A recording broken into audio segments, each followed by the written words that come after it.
We're going to begin with what we just touched upon in our second briefing.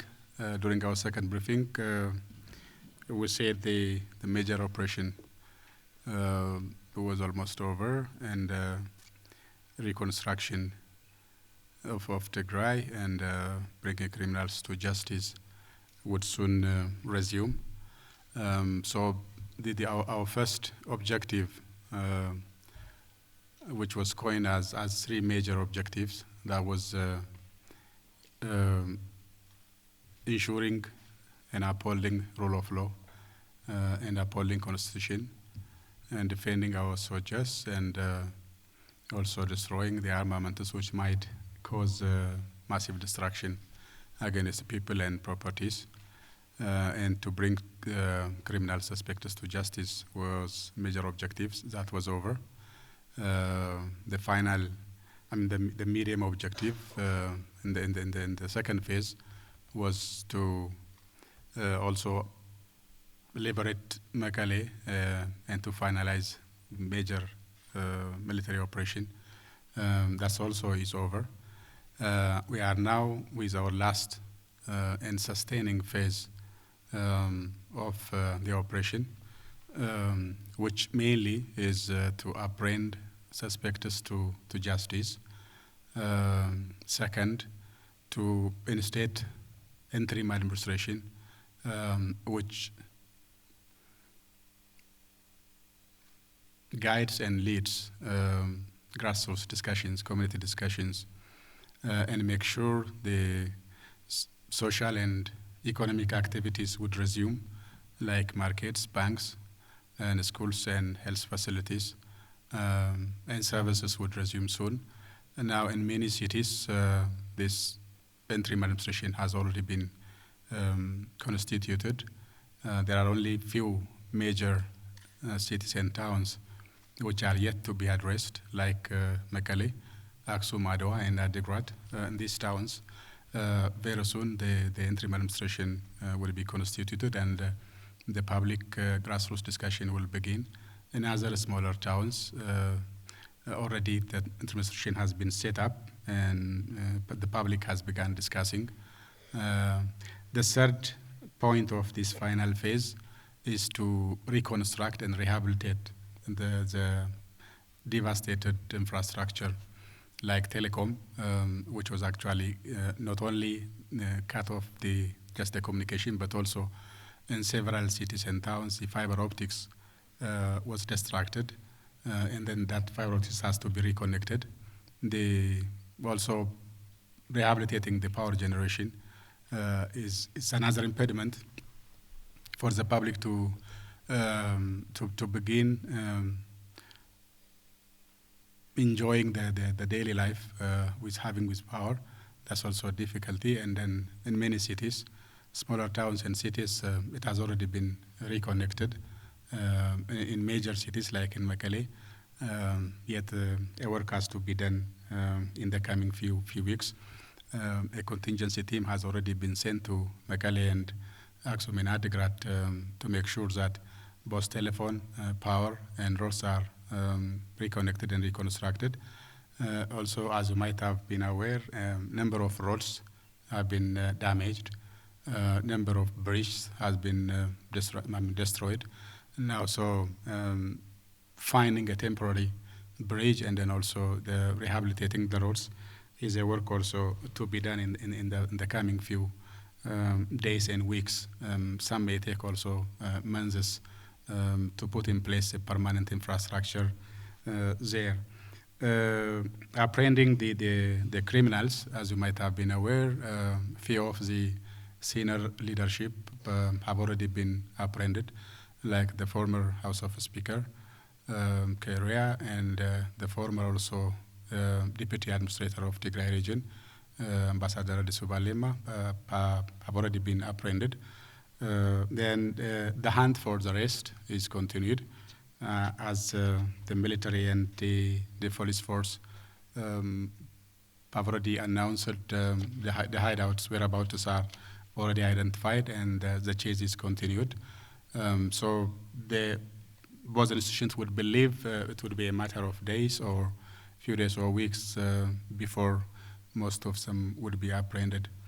The other aspect, which you might have also been aware, there had been sporadic shootings here and there, which are not uncommon, of course, not only in that area, but also elsewhere. It is also now being controlled. We may hear few remnants of the militia and the special forces because we've not yet controlled every neighborhood because it takes to constitute interim administration because of the chaos. The former administration has been collapsed, and now in every village, in every Kabale and neighborhoods, so the public has to come up and administration has to be established so that the petty crimes could be controlled.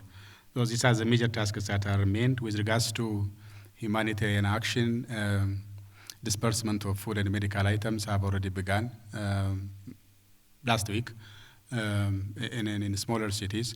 I think this week the major cities could also be addressed. Now the expert and the boss in that area is now with me, His Excellency Mitiku. Most of you might have been familiar with him. Now he's the senior leadership in the humanitarian action and that Ethiopia has to deal with. So he can address most of your queries if you have with regards to the humanitarian action. So without further ado, I will leave the floor for him, and then he will raise major points you might be of interest, and then we'll also leave the floor for you to raise questions which might need further explanations. On November 29, 2020, which aims to boost prospects for safe, efficient and effective delivery of food and non-food items to the needy one. It is government-led and it is government operation. So as we may know, we do have rich and well-tested coordination mechanism across the country since the El Nino-induced drought, which struck a number of regional states in 2015 to 2016. Following this drought, there was Indian Ocean dipole drought in south and southeastern part of Ethiopia. So the coordination mechanism is well tested, and it serves as a platform to bring all government line ministries, UN agencies, bilaterals, and international NGOs.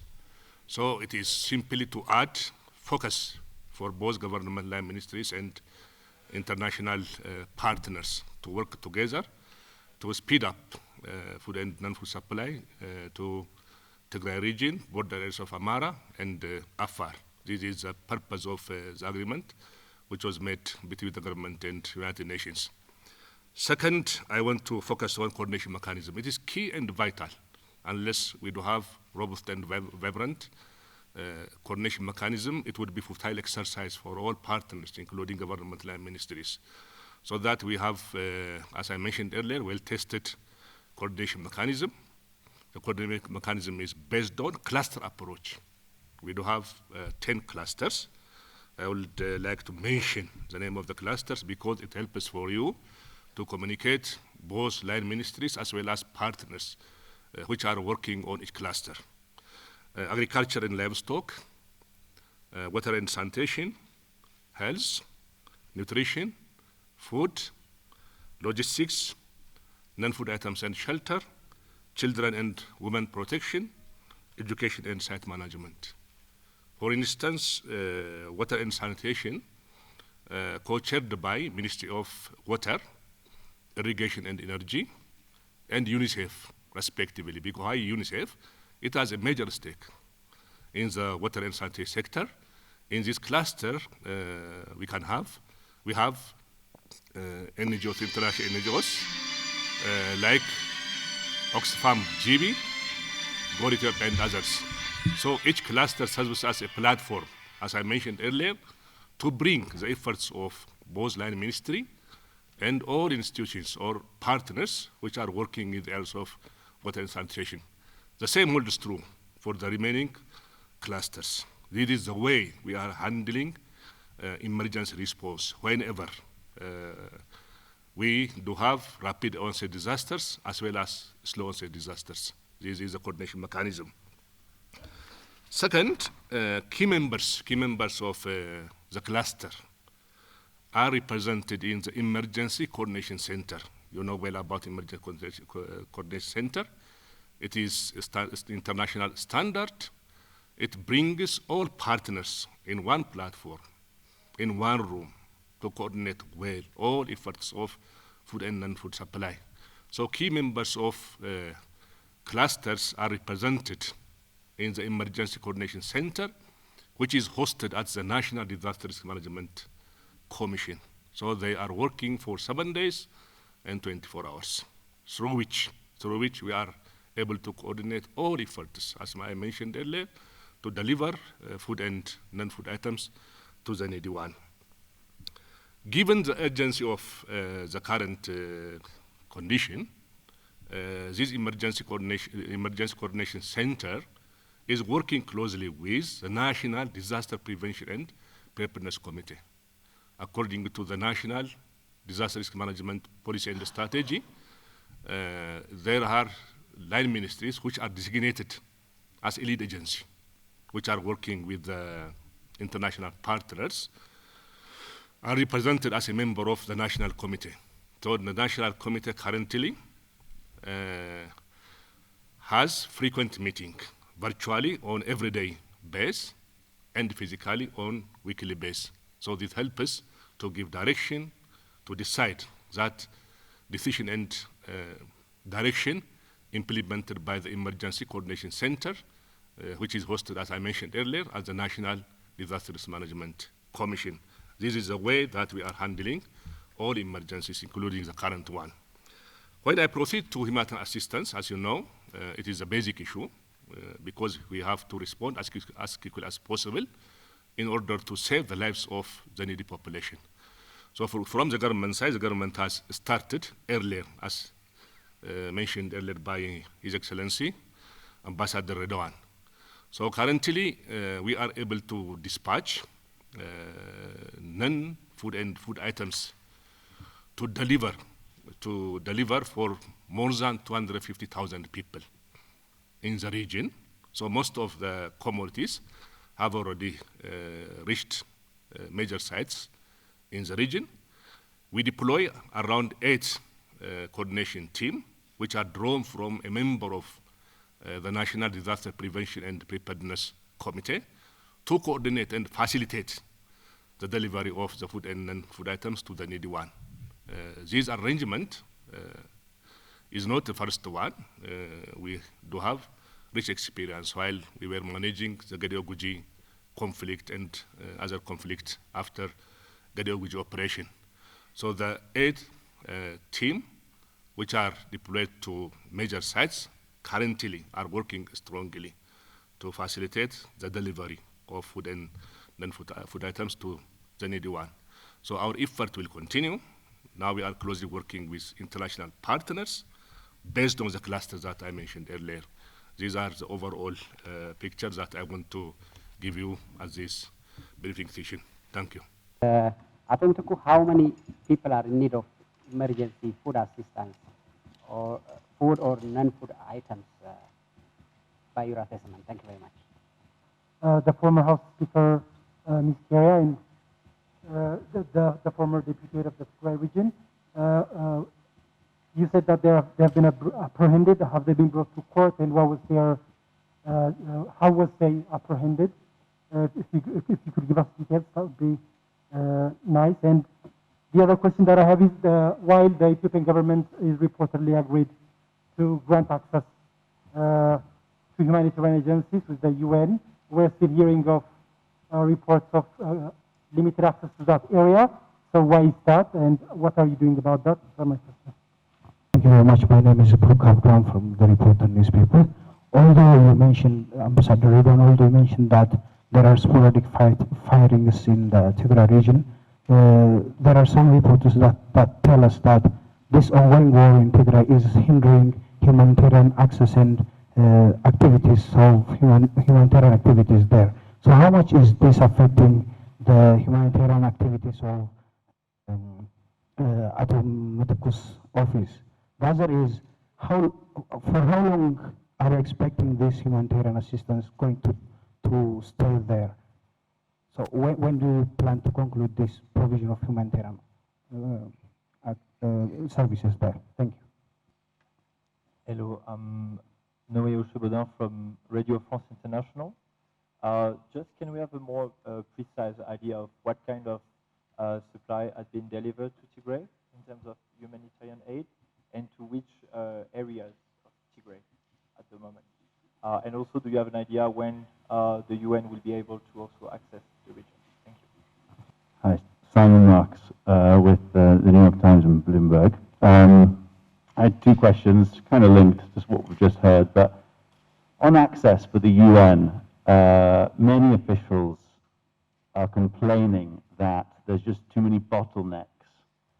And to be precise, in the agreement that you guys signed with the UN, there's clearances needed for cargo, for transportation, for humanitarian assistance, for fuel, for what else? Supplies. And you all need individual clearances from different authorities, which is just slowing things down. And I just wondered why that particular mechanism has been put into place, and if there's any work underway to perhaps get rid of some of these bottlenecks to quicken up access.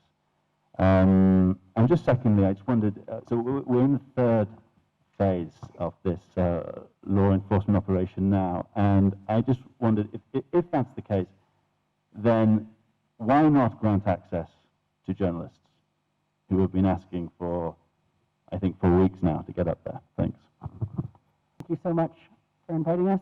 My name is Catherine Harrell from Reuters. Please, I'd like to ask about reports that are circulating in the diplomatic community about a UN security team that went north and was, we believe, shot at and detained, is what we hear, although we haven't had any comment yet officially on that. I would just like to second my colleague's plea for access, as I have two young children waiting for me in Nairobi, wondering when I can come home, and I would love to finish my work and go home to them. Thank you so much. The police custody. They are giving their testimony of the predicaments and the ongoing situation. So police has its own procedures to go about it. I think it will be very soon the public may be allowed to hear some of the testimonies that they are given to the police, and we'll by then know what went wrong and what happened to the whole operation, which was waged against our defense forces, and what was the preparation, because we believe they were privy to most of the preparations, as it's now been evidenced by the evidences which are now discovered, like the underground tunnel and the caves, which are constructed within the office of the regional president. And then there are also other areas which are suspected to have the underground tunnels and kind of facilities. Then it will tell us that this attack was premeditated and well planned and ahead of time. And so many of the senior officials might have been privy to these objectives and preparation, so police might discover the whole story or part of the story, and then those which could be revealed to the public, which go in line with our judicial system, then that can be made public. Others which must be left to the court to judge, and they will be withheld. So we'll know what will happen very soon. So we must wait until our police and Attorney General would provide us the details. And maybe we'll have a fourth briefing whereby we bring the federal police commissioners so that they can brief you, like we did the Authority General last time, and now Humanitarian Action Mitiku, and we'll bring Police Commissioner next time, so you'll be briefed into the details. With regards to an agreement granted to allow UN access, and also why there are calls that UN still has limited access. We want the story to be clear here. What we meant when we entered into agreement was the whole operation will be led and coordinated by Ethiopian government. This country of Ethiopia has a functional government, and government always makes sure that its people will not suffer. Whenever government has difficulties, we only seek for assistance. So no entity, whether multilateral or unilateral, is supposed to supplant the government. So government is fully functional, government is capable.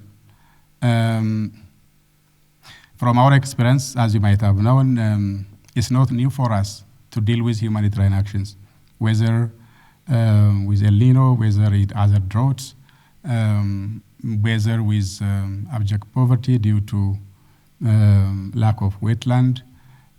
So there are a number of people who live based on the assistance, and then government is very honed, very experienced of such activities. So any partner, one, it doesn't cover the whole assistance.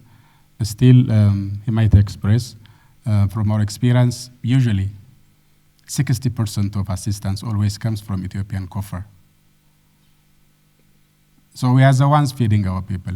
So we need some assistance. So what the agreement meant was the government would coordinate, the government would lead.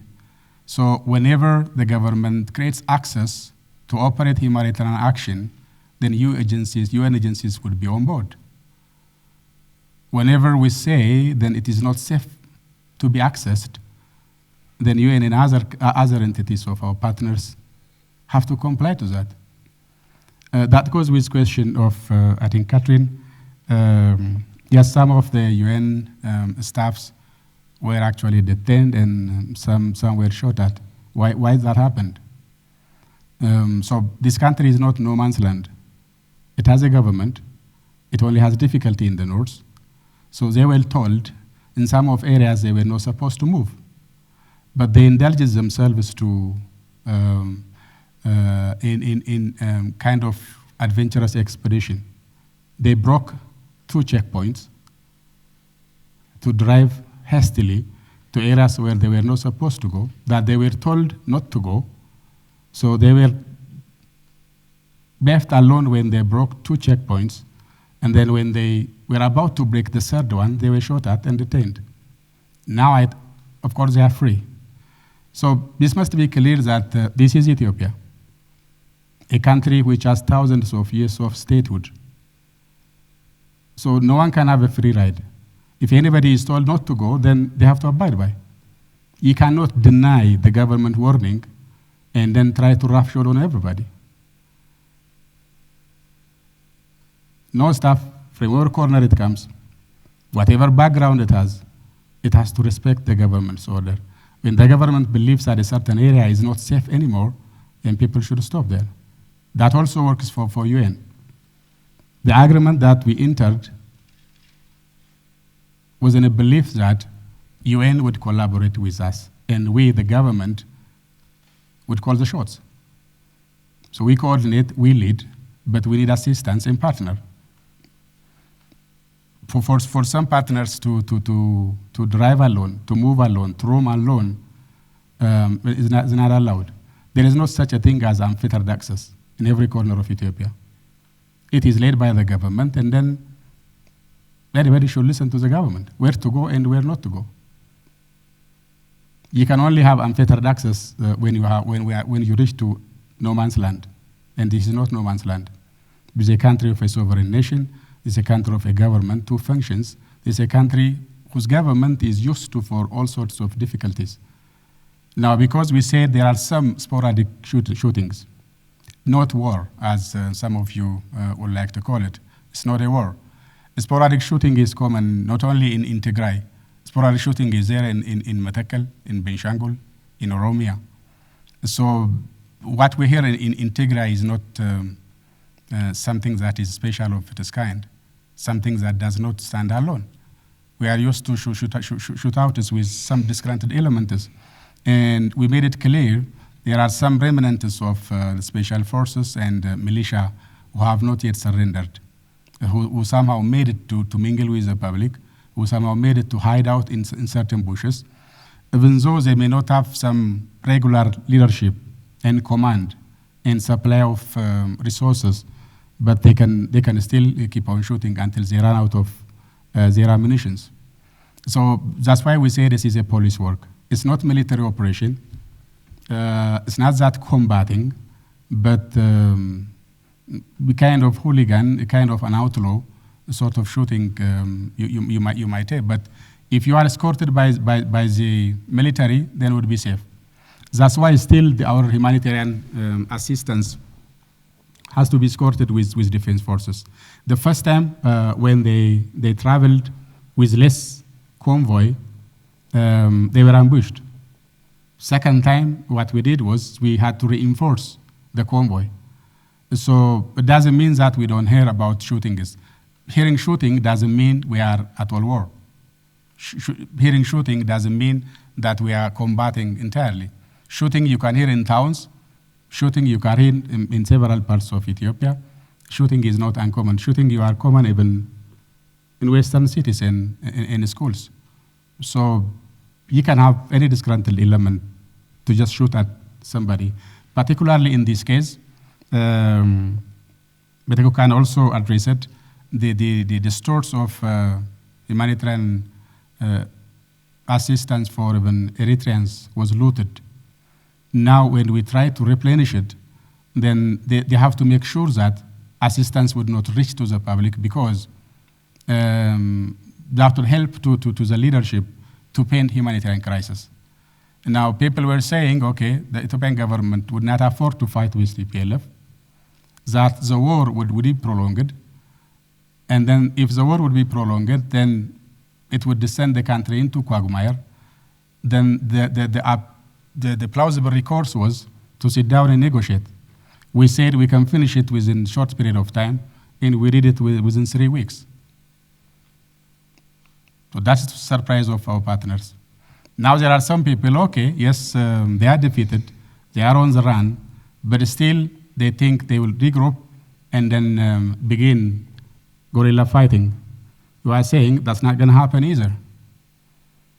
So now the third question, which people still keep on pushing, some out of their deep pocket, some out of their sheer fear, that the government still have to sit down and negotiate because when this operation will continue, there will be humanitarian crisis. And now we are trying our level best not to see that. So by all means possible, we will disperse food and medical items to all corners of Tigray, while we will be escorted by our defense forces. So that is what the government is pledging and then actually making sure is happening.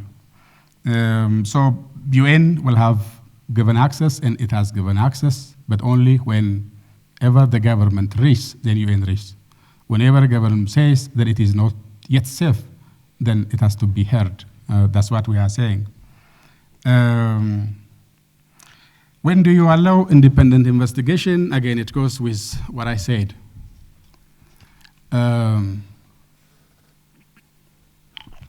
We will allow independent investigation when we feel we fail.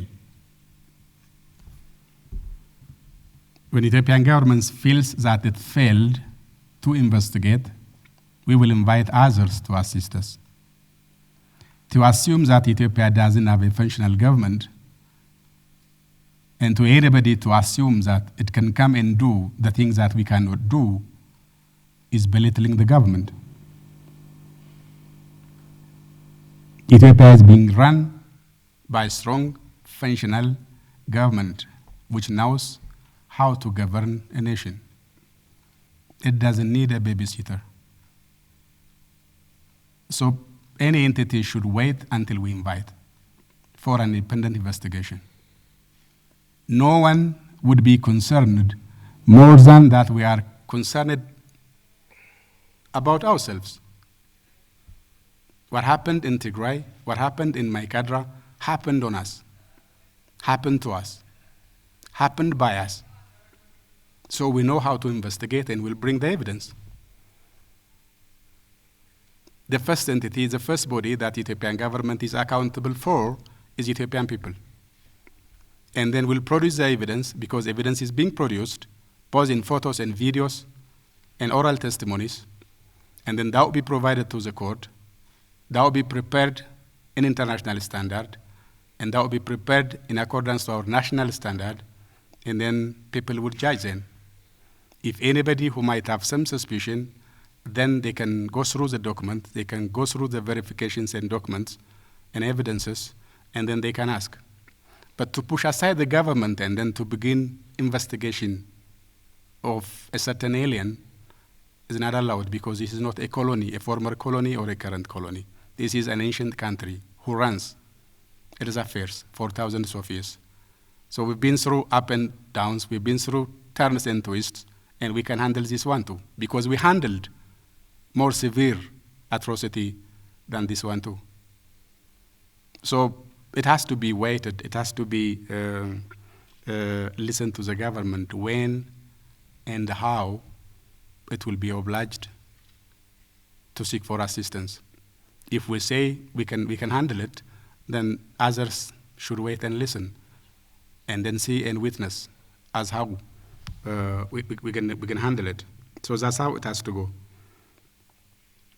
To many bottlenecks, yes, there are bottlenecks, and it's the nature of such a conflict. It's not a normal circumstance. That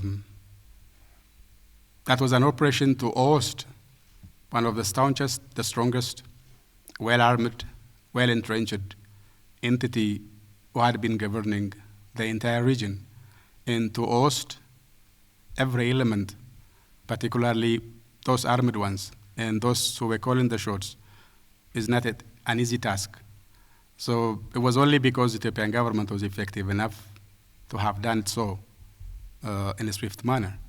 So just because we managed to bring the operation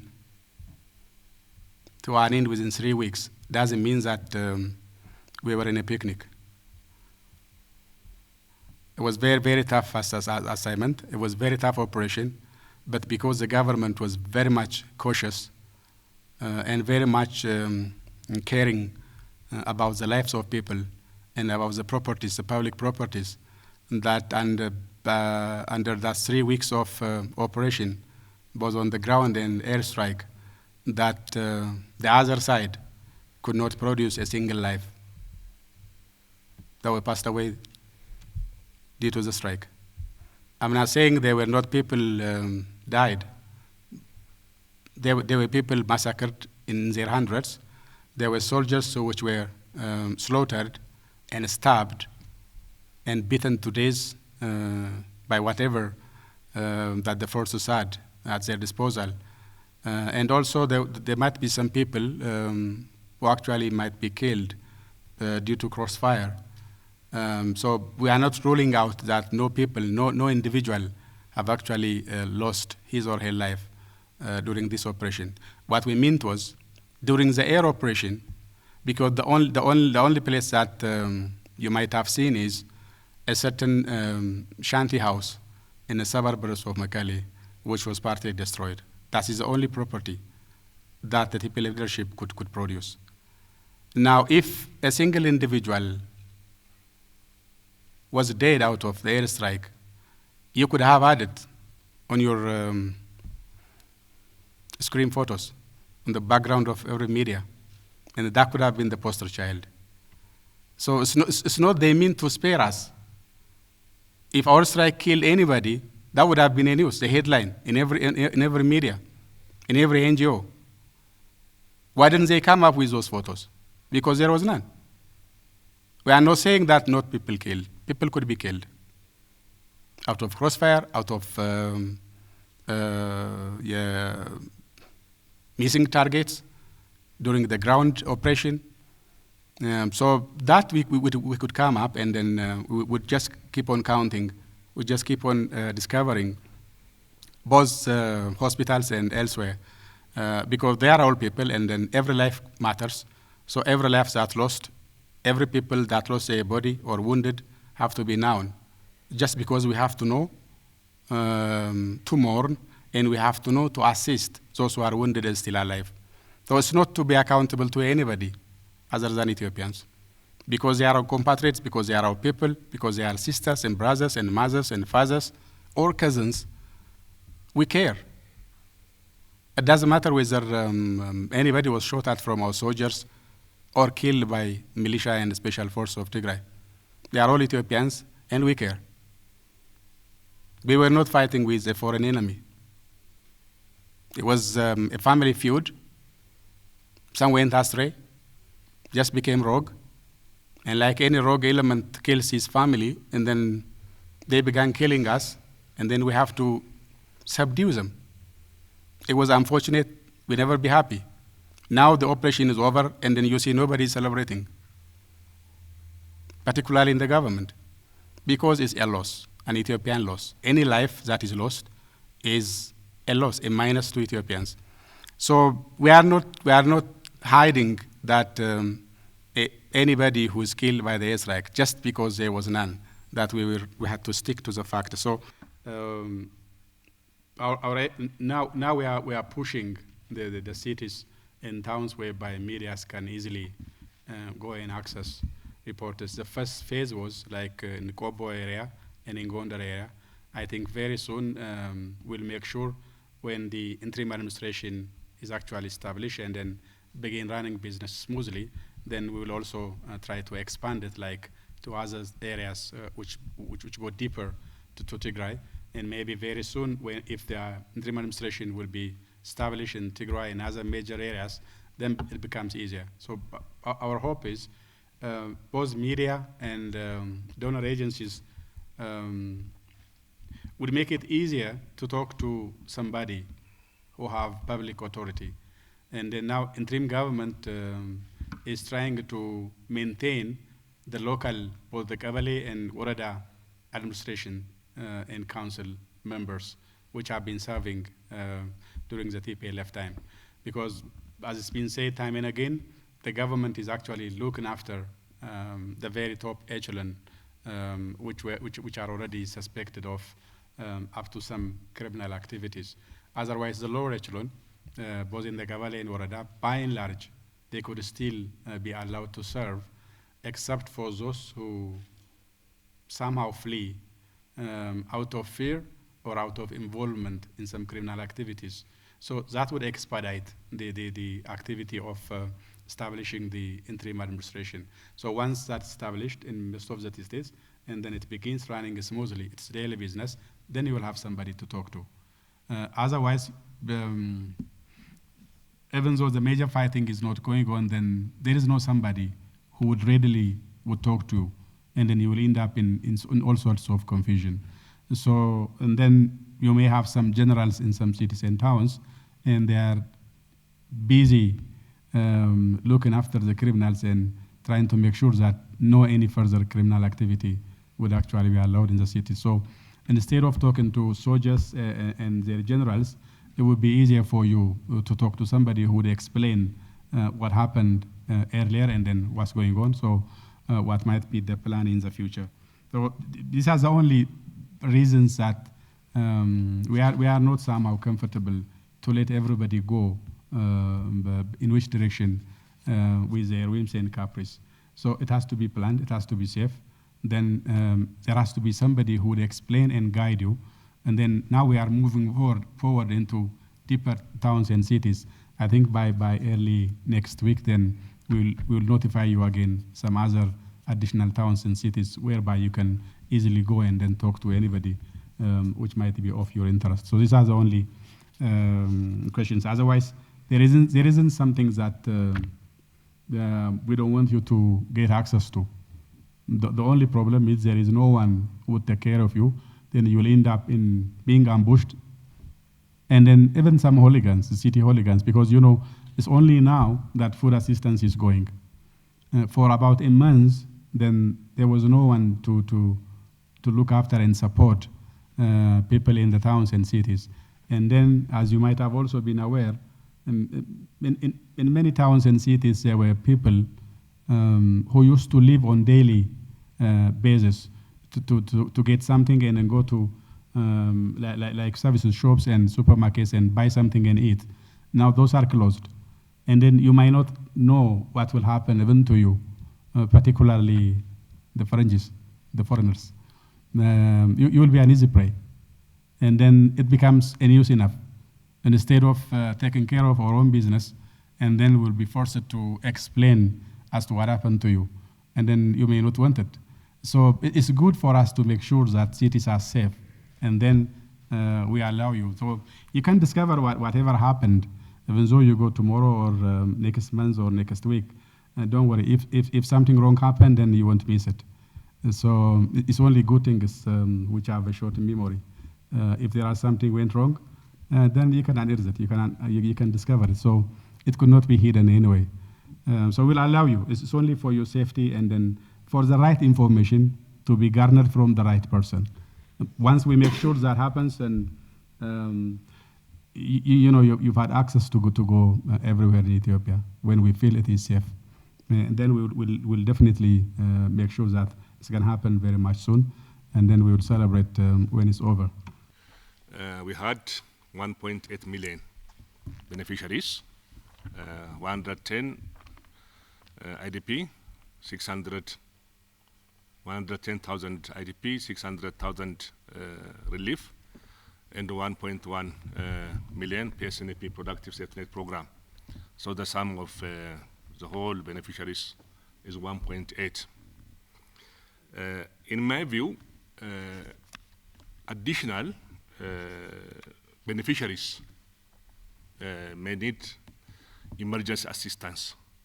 So that now we have a plan to undertake rapid assessment to capture additional number of beneficiaries in rural area, as well as we believe that 20 to 30% of urban poor may need relief assistance for a short period of time until the urban market works well. So that the rapid assessment will add additional number of beneficiaries to the existing one. For Ohio, we are sticking on the existing number of beneficiaries, 1.8. Now our plan is entirely focusing on the 1.8 million beneficiaries. While we are working on the existing number, we will try to capture additional number of beneficiaries based on joint rapid assessment with our international partners. So take 1.8 million beneficiaries as a number of beneficiaries for a while.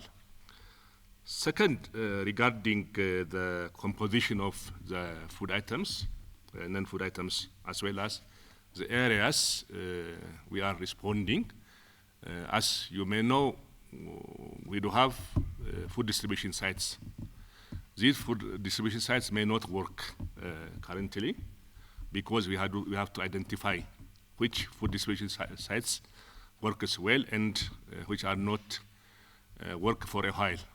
Because to identify the functional food distribution points, we have to have interim administration at all level, because interim administration is the first entry point to facilitate food distribution, as well as to identify appropriate food distribution sites, if any, given the current status of the humanitarian need.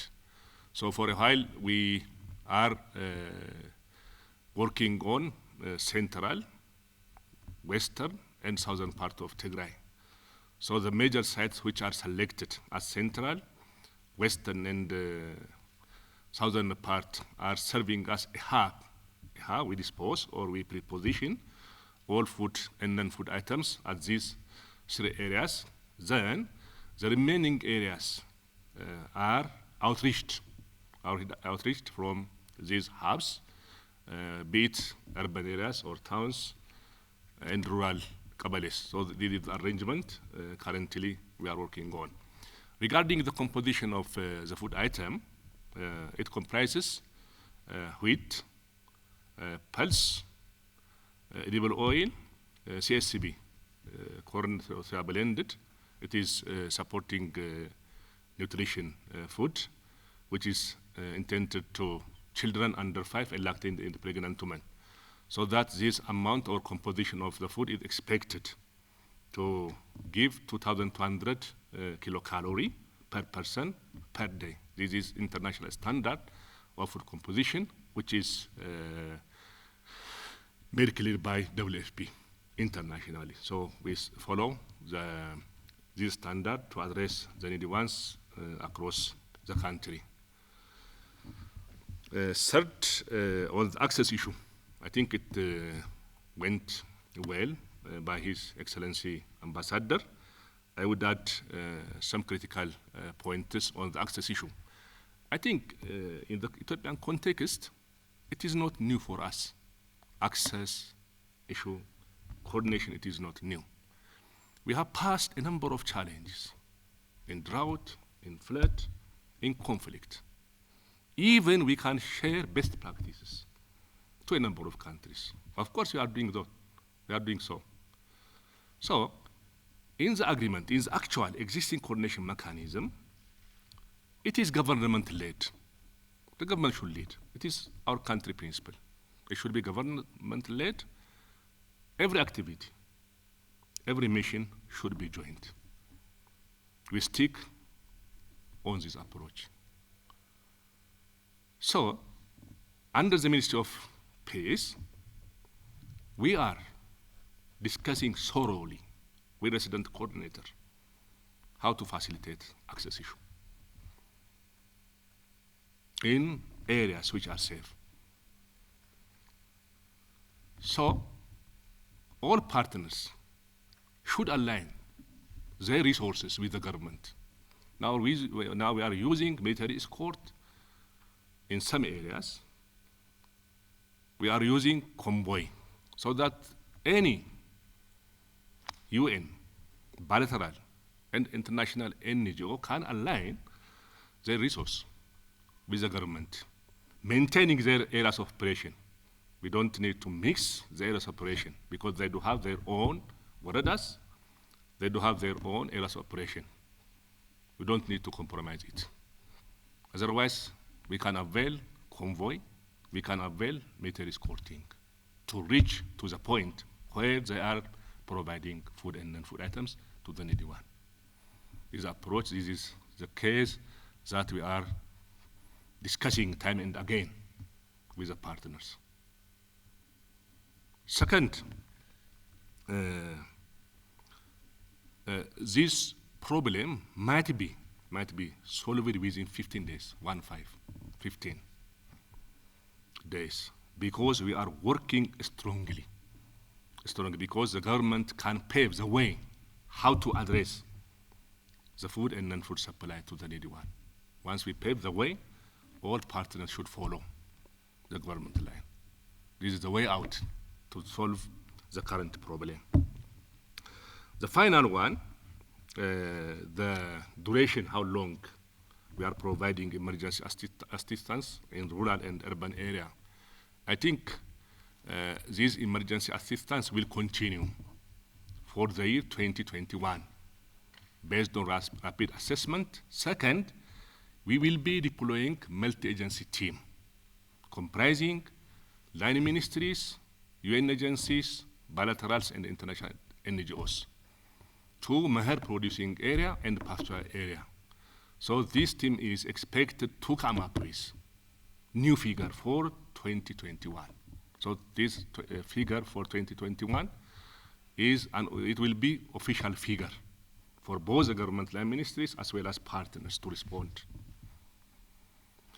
Second, the emergency supply or humanitarian assistance should be accompanied by rehabilitation, reconstruction program, unless we will not be able to fully address the request of the needy population. So that following the humanitarian assistance, we will continue rehabilitation or reconstruction of major economic and social infrastructures, as well as damaged schools, health facilities, water and sanitation institutions, and so on, so that it will continue responding for the needy one beyond 2020. These are the major questions that were raised by